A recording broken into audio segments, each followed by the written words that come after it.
The overall goal of this procedure is to analyze the phenotype, kinetics of generation, and numbers of T cells produced by E13 or E18 thymic settling progenitors.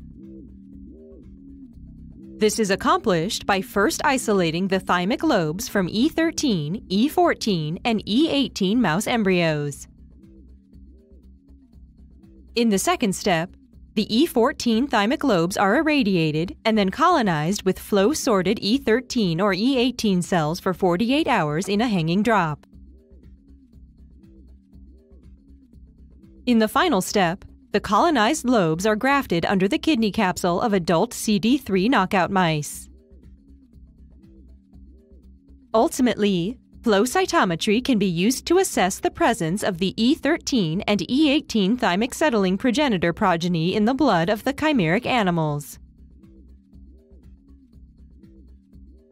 The main advantage of this technique over existing methods, like in vitro T-cell culture on opinine stroma cells, is that these techniques combines the methods that allows full T-cell maturation from defined progenitors in a three-dimensional assay, with the grafting of thymic organ cultures in intact recipient mice, allowing the evaluation of the differentiation and function of the thymic settling progenitors and the progeny. As a research engineer with rodent surgery expertise, I will be demonstrating the procedure.